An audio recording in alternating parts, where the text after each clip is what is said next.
Salut les barbus, c'est Nico de Barbu in Game, votre chaîne de présentation de règles, tuto peinture, tuto décor et unboxing. Aujourd'hui, unboxing de Moonstone, un petit jeu fort sympathique que j'ai découvert un petit peu par hasard, surtout parce que les figurines m'intéressaient. Ici, c'est le 2-Player Starter Set. Alors, c'est marqué en anglais, vous allez voir le verso est aussi marqué en anglais. La petite étiquette qui a été rajoutée ici indique simplement que c'est la version française. Même si l'extérieur vous paraît en anglais, l'intérieur est en français, cartes, règles et ainsi de suite. Que contient ce starter set? Il va contenir les 8 figurines qui sont là, et il faut savoir que les 8 figurines qui sont là sont suffisantes pour commencer à jouer. On a besoin d'au moins 3 figurines par faction, jusqu'à un maximum de 6, donc vous voyez que si vous avez le starter set, vous avez de quoi faire 2 bandes.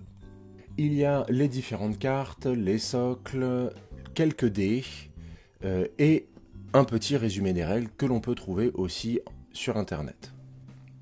Alors, que va-t-on retrouver dans ce starter set? On va retrouver, bien entendu, les règles et un jeu de jetons avec la petite réglette avec tous les petits côtés qui vont bien pour mesurer les différentes distances dont on aura besoin. Ces jetons-là sont assez importants, ils sont utilisés dans le jeu. Bon, c'est du carton épais à détacher, rien de bien exceptionnel, mais c'est toujours utile. Un petit livret de règles, c'est la version des règles que l'on peut retrouver à télécharger sur internet. On va y jeter un petit coup d'œil ensuite. On va retrouver les règles de personnages sous forme de cartes, on y jettera un petit coup d'œil ensuite. Le paquet de cartes absolument nécessaire pour jouer à Moonstone, parce que ça se joue essentiellement avec des cartes. Les dés, alors à Moonstone les dés ont une fonction très particulière. Et une petite boîte contenant les figurines et un sachet avec les socles. Concernant les règles, rien de bien exceptionnel. C'est un petit livret imprimé sur papier fin, bon c'est en couleur, c'est déjà ça. Il est assez rapide, il est bien entendu traduit parce que c'est la version française, et il va vous expliquer les règles de manière extrêmement simple. Rien de bien particulier à dire, il est assez court, 20 pages. Vous pouvez le trouver en ligne, regardez le lien en description, pour pouvoir lire les règles de Moonstone. Il faut savoir à propos des règles que Moonstone a reçu 2 prix récemment, c'est à une convention en Angleterre, dont c'est le UK Games Expo, je crois, ou quelque chose comme ça, où il a reçu 2 prix, à la fois pour les règles et pour les figurines.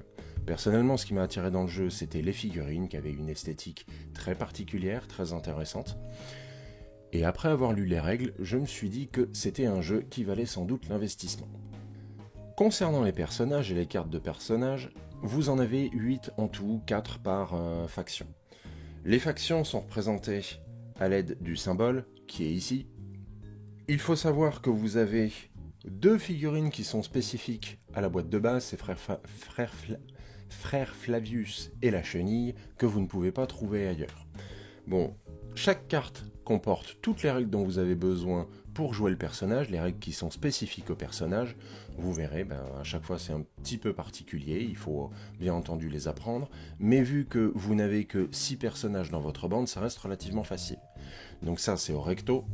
Au verso, vous retrouvez la botte secrète de votre personnage. Je ne vais pas rentrer dans le détail des règles aujourd'hui, on regardera ça dans une autre vidéo. Ensuite, vous avez les paquets de cartes qui sont fournis avec le jeu. Vous avez 2 petits résumés des différentes actions et des coûts en énergie de chacune de ces actions. Ça n'est pas grand chose, mais c'est déjà beaucoup. Ces petites cartes suffisent en fait, parce que vous vous rendrez compte que les règles sont très simples, mais qu'il y a pas mal de subtilités. Donc ça, c'est bien pratique. Et à côté, vous avez les 2 paquets de cartes nécessaires pour jouer. Le paquet de cartes arcanes pour toutes les compétences de magie, de tir et ainsi de suite. Et le paquet de cartes mêlées pour résoudre tous les corps à corps. En effet, Moonstone utilise des cartes avec différentes bottes que vous pourrez piocher. Et les cartes arcanes avec des valeurs, des couleurs et bien entendu quelques petites cartes catastrophes pour faire des blagues à l'adversaire. Donc ces cartes-là sont absolument indispensables pour jouer. Si vous ne voulez pas acheter le starter, ce n'est pas un problème, surtout si vous avez un ami qui a déjà les cartes, sinon on peut acquérir les cartes séparément. En plus des cartes, vous avez des dés. Et il faut savoir que les dés ont un usage très particulier. Les dés à 6 faces qui sont ici ne servent que pour déterminer l'initiative. Rien d'autre. Les dés à 4 faces qui sont ici sont en fait des pions d'objectif. Ce sont les fameuses Moonstone, les pierres de lune, qui ont donné leur nom au jeu et qui vont servir d'objectif. On les jette en effet sur la table de jeu au début et la valeur du dé indique à quel point elles sont enfouies profondément et donc la difficulté à les faire sortir. Mais ce sont elles qui font les points d'objectif dans le jeu. C'est pour ça qu'il s'est fourni avec le jeu. Et en plus de cela, vous avez les figurines. On va jeter un coup d'œil à certaines d'entre elles d'un peu plus près juste après pour que vous puissiez voir à quoi elles ressemblent exactement. Elles ont été séparées. Ici, on a les 2 figurines qui sont propres à ce starter. J'ai d'ailleurs constaté qu'il y a un petit morceau d'une lame de la chenille qui s'est cassé. C'est très fin, c'est quand même un petit peu fragile. Ça, c'est un tout petit peu dommage. Ça a été la petite mauvaise surprise en regardant les figurines d'un peu plus près. Mais par contre, on peut tout de suite jeter un coup d'œil à la sculpture et la finesse de ces figurines. Alors, j'ai un petit peu modifié l'éclairage pour que l'on puisse regarder de près chacune de ces figurines. Ici, on a Flintlock, qui est un peu le sniper, le tireur d'élite. Vous pouvez voir la taille de mon doigt à côté, donc on est vraiment sur du 28 mm. Et vous pouvez surtout voir la finesse de la sculpture. Et encore, je trouve que ça ne rend pas super bien à la caméra. En fait, c'est même un peu plus fin, un peu plus détaillé que cela. Ce sont des figurines d'une très très grande finesse. Alors, on voit qu'il y a des petites peluches par endroits. Oui, bien sûr, il faudra les ébavurer. Mais pour des figurines résine, ça reste quand même des figurines d'une excellente qualité. Et surtout, ayant vraiment une personnalité. Si je prends Eric l'écuyer, qui est ici, qui est un écuyer, vous pouvez constater que ici, il a sa petite épée de bois, et que ce qu'il porte dans son dos, ça c'est son pactage, vous pouvez voir quand même qu'il porte une très belle épée, il porte bien entendu tout un tas d'équipements, mais à chaque fois ce sont des figurines qui auront vraiment une personnalité à part entière, et ça fait partie du charme du jeu. Ici, un petit zoom sur la figurine du nabot vicieux. Vous voyez, en fait, il est simplement en 2 parties. Vous pouvez voir à côté de la taille de mon doigt la finesse de la sculpture du texte Moonstone qui est juste en bas. Ça vous donne une idée de la précision qu'ils sont capables d'atteindre en termes de moulage. J'ai regardé les figurines de près et pour des figurines en résine, je n'ai pas vu une seule bulle qui traînait. Bien entendu, vous pouvez voir qu'il y a des petites peluches, il faudra ébavurer un petit peu la figurine. En termes de moulage, de sculpture, c'est vraiment du top niveau, surtout pour des figurines résine, qui parfois ont des petites bulles, des petits problèmes de moulage.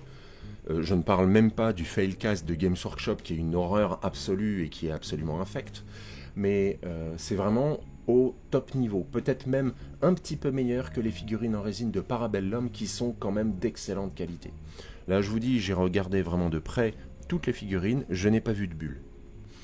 Ici, on a les 2 personnages propres au starter, Frère Flavius d'un côté et la chenille de l'autre. Alors donc, je vous ai dit, la chenille, il y a un petit morceau qui s'est détaché, mais vous pouvez vraiment voir que ce sont des personnages dont, quand on les regarde, la personnalité ressort tout de suite, le côté un petit peu comique. Alors peut-être pas pour la chenille qui a l'air pas forcément sympathique au premier abord, sauf quand on constate qu'elle tient dans une de ses paires de bras, parce qu'elle a plusieurs paires de bras, en une de ses paires de bras, un aspergeur d'insecticide. Donc ça c'est assez rigolo.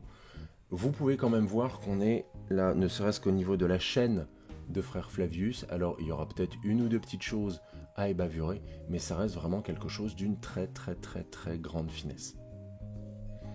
Et les 3 derniers personnages, le baron de Folchoipeau, avec si vous regardez la figurine, vous vous rendrez compte qu'il a une posture assez amusante. Doug le flatulent, qui est en fait un gobelin chevalier qui monte un chien, tout simplement. Ou Bicky Bobby, qui a un côté satire en montrant l'intérieur de son manteau. Vraiment, on est sur un univers assez drôle et avec des mécaniques de jeu vraiment particulières, vraiment spécifiques, que l'on regardera dans une autre vidéo d'ailleurs. Donc si vous craquez pour les figurines, vous pouvez trouver ces figurines-là en vente séparément. Dans des boîtes individuelles, elles sont en général vendues par lot de 3 ou par lot de 1 pour les géants ou quelques autres. Les seules figurines spécifiques à ce starter sont Frère Flavius et la chenille. Tous les autres sont dans d'autres boîtes si c'est juste les figurines qui vous amusent. Voilà les barbus, j'espère que ça vous a intéressé. Si c'est le cas, n'hésitez pas à liker la vidéo ou à laisser un commentaire. Personnellement, je suis en train de découvrir Moonstone et je sais d'ores et déjà que je vais prendre beaucoup de plaisir à peindre ces figurines-là et à découvrir un système de jeu très original, mais ça, on le verra dans une prochaine vidéo. Moi, je vous dis à très bientôt et bien entendu, d'ici là, que le poil soit avec vous.